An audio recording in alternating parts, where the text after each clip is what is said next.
I'm going to tell you something that took me 15 years to figure out.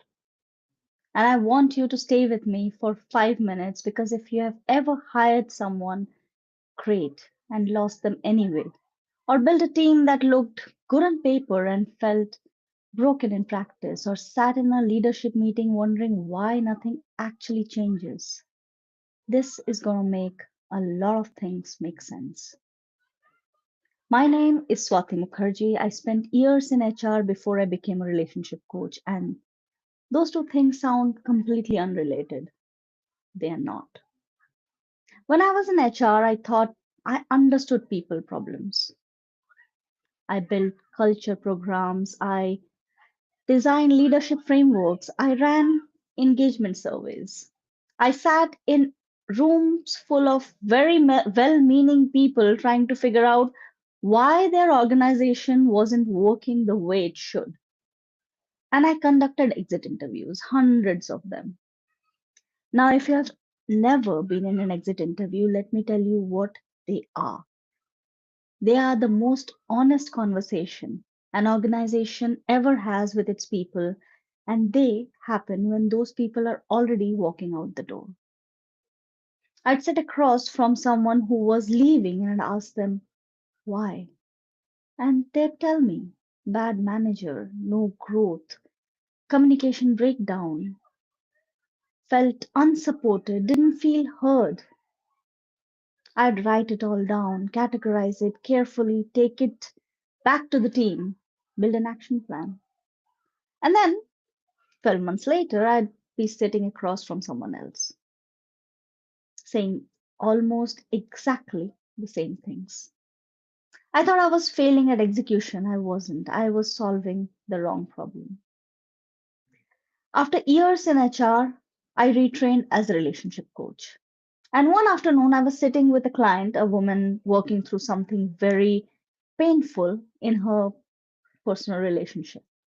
And she said to me, I just stopped saying things because nothing ever changed anyway.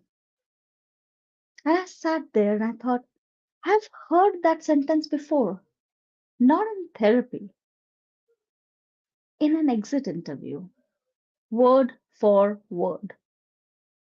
That was the moment everything shifted for me because I started looking back at every leadership problem and every communication breakdown and every culture issue I ever tried to fix in HR. And I could see clearly for the first time what they actually were. They were relational problems, not process problems, not structure problems, not strategy problems, human relationship problems, wearing very expensive corporate clothing. Here's what I want you to understand. The employee who resigned last month didn't leave because of one bad day. They left after months of small moments adding quietly up. The feedback that never came, the conversation that never happened, the meeting where they said something and the room moved on without acknowledging it. They made the decision to leave long before they handed in their resignation. And the manager who can't seem to get accountability from their team. It's really a performance issue, it's a trust issue. People are accountable in environments where they feel safe, where they believe their honesty won't be used against them. And the team that's technically functional but somehow always exhausted, they are not tired from the work.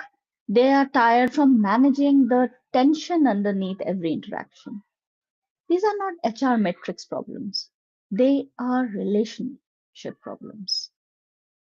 And the reason they keep coming back year after year, survey after survey, is that we keep treating them at the surface level. Better processes, new framework, and other team building day. I organized those with great enthusiasm. They did not fix the problem. Here's what I know now that I didn't know then. Relational problems are fixable. Not quickly, not with a workshop, but genuinely, sustainably fixable. I have watched managers who were genuinely dreaded become leaders people chose to follow. Not because they became different people, but because they learned different things. I've watched teams go from barely tolerating each other to actually trusting each other. The work didn't change, the way people related to each other did, and everything became easier. I've watched organizations stop hemorrhaging good people, not by increasing salaries, but by changing the quality of the relationship inside the building. Because here's the truth that 15 years of working with people, both in corporate HR and as a relationship coach, has taught me people don't leave jobs, they leave relationships, and they stay for them too. If you're a leader, an HR professional, or someone who is responsible for people in any capacity, and something I've said today has sounded familiar, that's not a coincidence.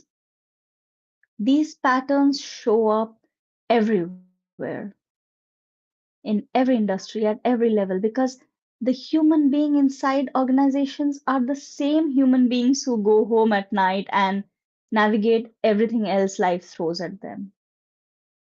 We are not different people at work, we just pretend to be. And that pretending is costing organizations more than people realize.